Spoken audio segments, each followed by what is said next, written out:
जय शिव गोरक्ष। प्रिय श्रोताओं, आज मैं आपको स्कंद पुराण के पर आधारित कथा सुनाने जा रहा हूँ। इस कथा में आप सर्वप्रथम भगवान शिव की महिमा का बखान सुने। उसके पश्चात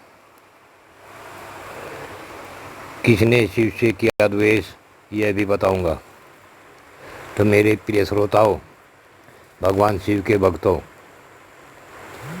मैं आपको कथा का प्रारंभ करता हूँ और मैं आप सभी से यही निवेदन भी करता हूँ। मेरी आप सबसे यही प्रार्थना है कि आप इस कथा को पूर्ण और अंत तक सुने तथा जिसने चैनल को सब्सक्राइब न किया हो वह मेरे चैनल को सब्सक्राइब भी कर ले तथा बेल आइकन बटन दबाएं और अपने प्रिय मित्रों को, अपने परिवारों को मेरी वीडियो शेयर ज़रूर करें। अब मैं कथा पर आता हूँ।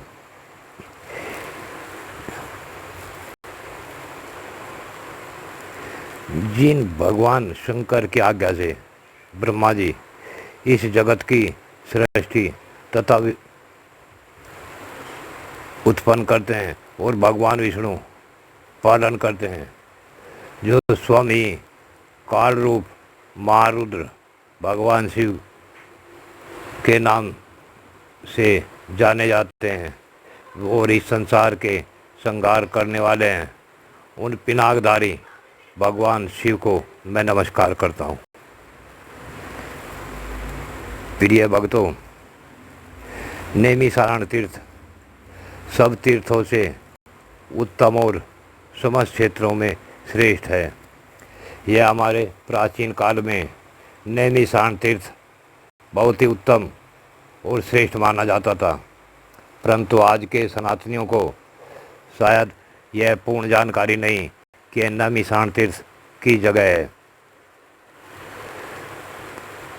उसी स्थान पर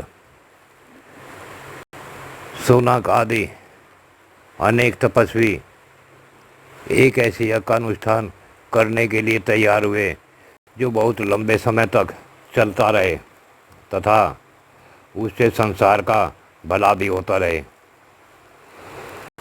एक बार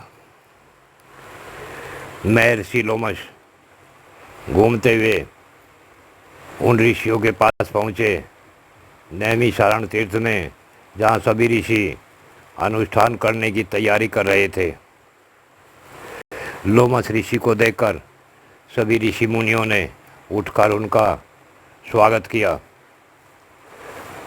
लोमश ऋषि का पूर्ण सम्मान किया गया तथा लोमश ऋषि ने उनका आतिथ्य स्वीकार किया। उसके पश्चात महर्षिगण बोले, ए ऋषि जी, आप हमें भगवान शिव की वास्तविक मर्यादा, शिव धर्म सुनाने के लिए आप हमारे यहाँ रुकें और हमें भगवान शिव की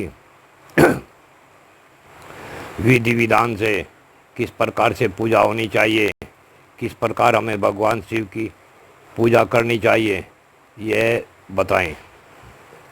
तब लोमश ऋषि बोले कि 18 पुराणों में परम पुरुष शिव की महिमा का बखान किया गया है, अतः शिव के माध्यम का पूर्णता वर्णन आज तक कोई भी नहीं कर सका। जो लोग शिव इन 2 अक्षर के नाम का स्मरण करते रहते हैं, उन्हें तो भगवान शिव स्वर्ग तथा मोक्ष का अधिकारी बना देता है। महादेव जी देवताओं के पालक और सबका पालन करने वाले हैं। वे बड़े उदार हैं और डरदानी हैं, जो सदा कल्याण करने वाले भगवान शिव का भजन करते हैं वे पुरुष धन्य हैं जिन्होंने दूसरों की रक्षा के लिए, इस ब्रह्मांड को बचाने के लिए विष पान किया, विष का भक्षण किया।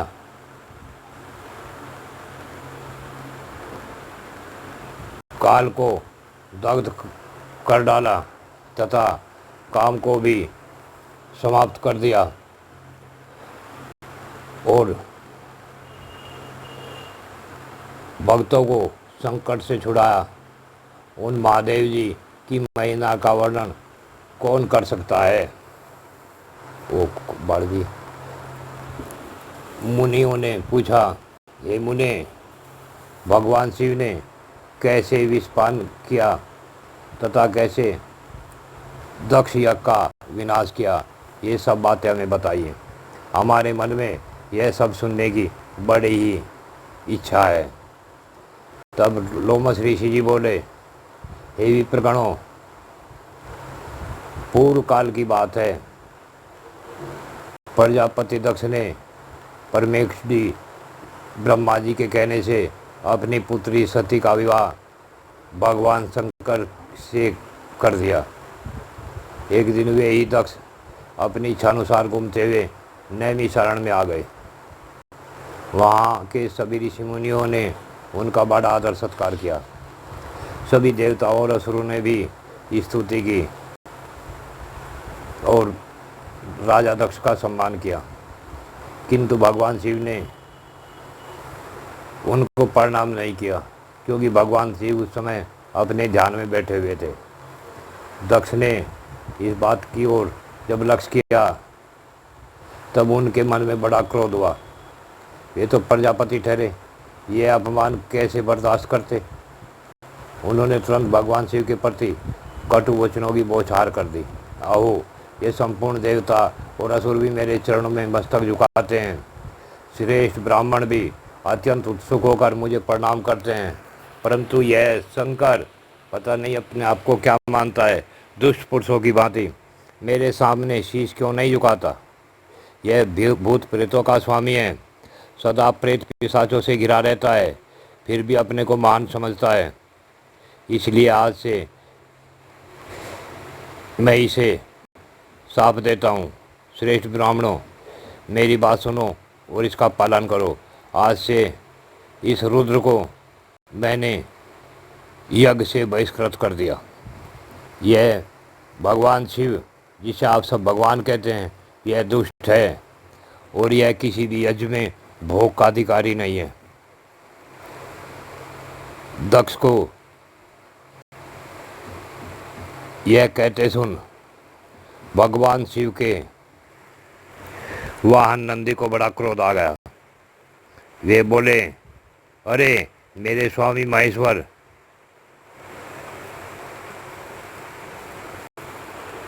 यश भाग से, इस यज्ञ के भाग से वंचित किए गए। यज्ञ, दान, तप तथा नाना प्रकार के तीर्थ जिनके नाम से ही पवित्र हुए हैं, उन्हीं भगवान शिव को साफ क्यों दिया गया। खोटी बुद्धि वाले दक्ष, वह यज्ञ जिसमें शंकर जी का भाग न हो व्यर्थ ही जाएगा।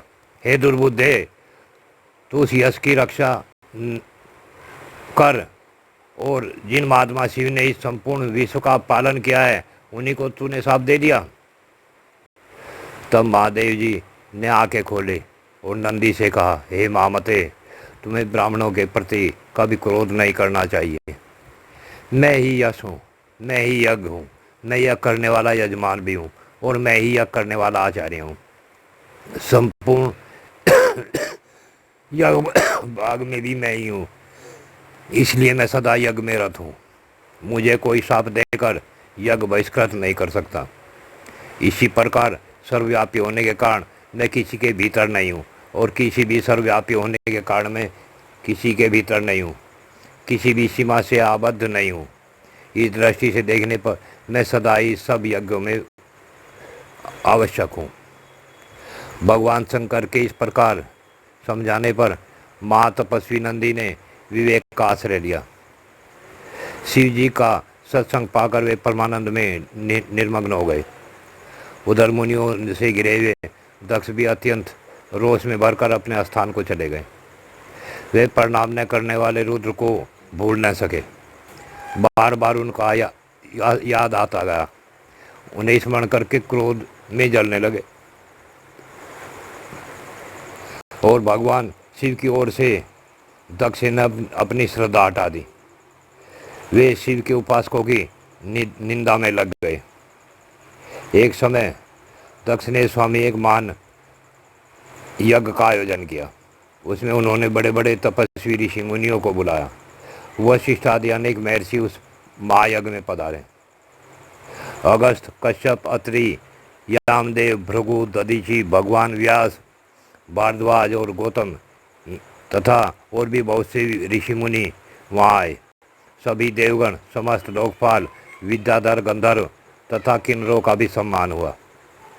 उस यज्ञ में सतलोक से लोकपिता में ब्रह्मा जी और वैकुंठ धाम से भगवान विष्णु भी बुलाए गए।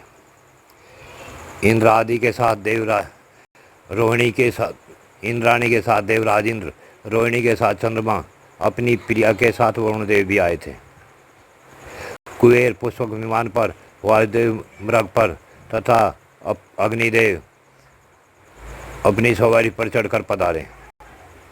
नैत्रकोण के अधिपति निवर्ति प्रेत के कंधे पर बैठकर आए। इस प्रकार सब लोग दक्ष की यज्ञशाला में उपस्थित हुए। दक्ष ने सबका सत्कार किया और वहाँ विश्वकर्मा के बनाए हुए अनेक दिव्य भवन थे। वे सभी बहुमूल्य उपकरणों से सजाए गए तथा अत्यंत प्रकाशमान दिख रहे थे। दक्ष का यह महायज्ञ कनकाल तीर्थ में आरंभ हुआ। उसी में भृगु आदि ऋत्विज तपोधनों को ऋतुज बनाया। अनेक प्रकार के कौतुक और मंगलाचार संपन्न करके दक्ष ने उस यज्ञ की दीक्षा ली। साथ में उनकी पत्नी धर्म पत्नी भी बैठी थी। ब्राह्मणों ने स्वस्ति वाचन किया। उस समय अपने सूर्य से गिरे हुए दक्ष अपना महत्व बढ़ जाने के कारण अधिक सुशोभित हो रहे थे। इसी समय महर्षि दधीचि ने वहाँ दक्ष से इस प्रकार कहना आरंभ किया, हे प्रजापति, ये देव धरगण, ये बड़े बड़े महर्षि तथा लोकपाल भी तुम्हारे यज्ञ मंडप में पधारे हैं, तो भी पिनाकधारी महात्मा शंकर के बिना यह यज्ञ अधिक शोभा नहीं पा रहा है, जिनके बिना मंगल भी अमंगल रूप में ही परिणत हो जाता है, तथा जिन त्रिनेत्रधारी भगवान के अधिकार में आने पर अमंगल भी तत्काल मंगल के रूप में बदल जाते हैं, वे अब तक यहाँ क्यों नहीं दर्शन दे रहे। दक्ष, अब तुम्हें भी भगवान विष्णु और इंद्र के साथ जाकर परमेष्टि भगवान महेश्वर को बुला लेना चाहिए। उन्हीं योगी शंकर की उपस्थिति से यहाँ सब पवित्र हो जाएगा, जिसके स्मरण तथा नामोच्चारण पर पुष्पमय हो जाता है। दधीचि का यह वचन सुन दक्ष क्रोध में भर गए और बड़ी उतावली के साथ उत्तर देने लगे। उनका भीतरी भाव तो दूषित था ही, किंतु ऊपर से वे हंसते हुए बोले,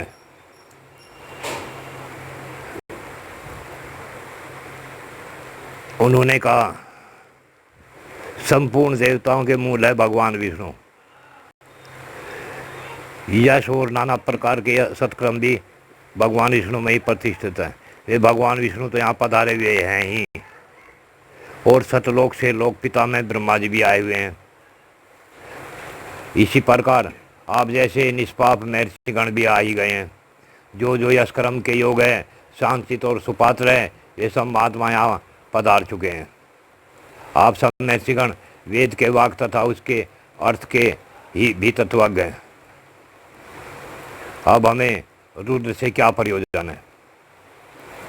दक्ष की बात सुन दधीचि ने कहा, पवित्र अंतःकरण वाले समस्त श्रेष्ठ महर्षि और देवताओं के समुदाय में यह बड़ा भारी अन्याय हो रहा है कि भगवान शिव को आमंत्रित नहीं किया गया। महात्मा शंकर के बिना इस यज्ञ में शीघ्र ही महान विघ्न होने वाला है। यूँ कहकर महर्षि दधीचि अकेली ही दक्ष की यज्ञशाला से निकल पड़े और तुरंत अपने आश्रम को चले गए।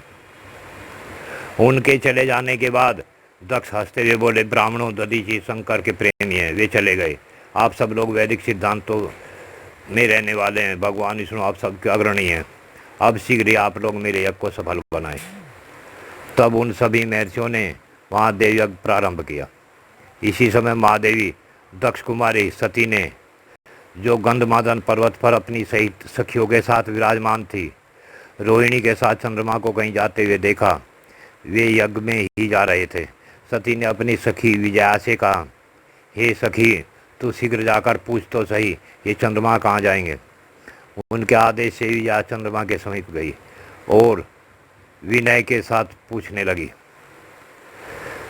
तब चंद्रमा ने बताया कि दक्ष के यहाँ जाने का हमें न्योता मिला है।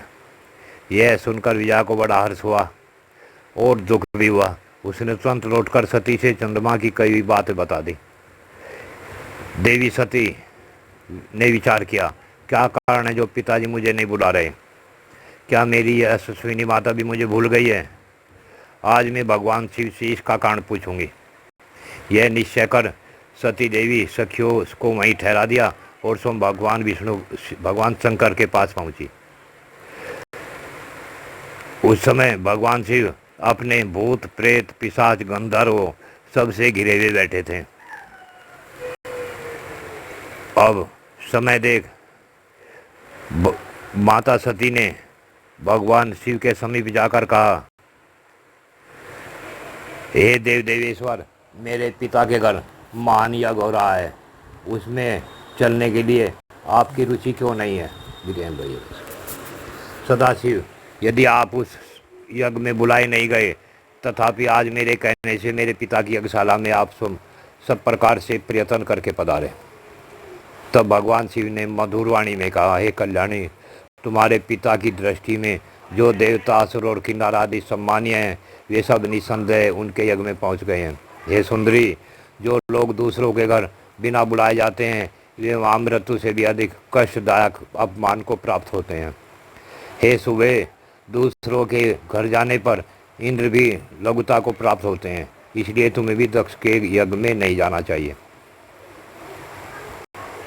भगवान शिव के इस प्रकार कहने पर सती ने अपने पिता के प्रति रोष प्रकट करने वाले वचनों से कहा, हे नाथ, जिनसे संपूर्ण यज्ञ सफल होते हैं, वे देव अश्वर तो आप ही है। फिर आपको भी मेरे दुराचारी पिता ने आमंत्रित क्यों नहीं किया? उस दुरात्मा के मन में आपके प्रति सद्भाव है या दुर्भाव, यह सब मैं जानना चाहती हूँ। इसलिए अभी पिता के यज्ञ मंडल में जाती हूँ। हे देव जगतपते, मुझे वहाँ जाने की आज्ञा दे।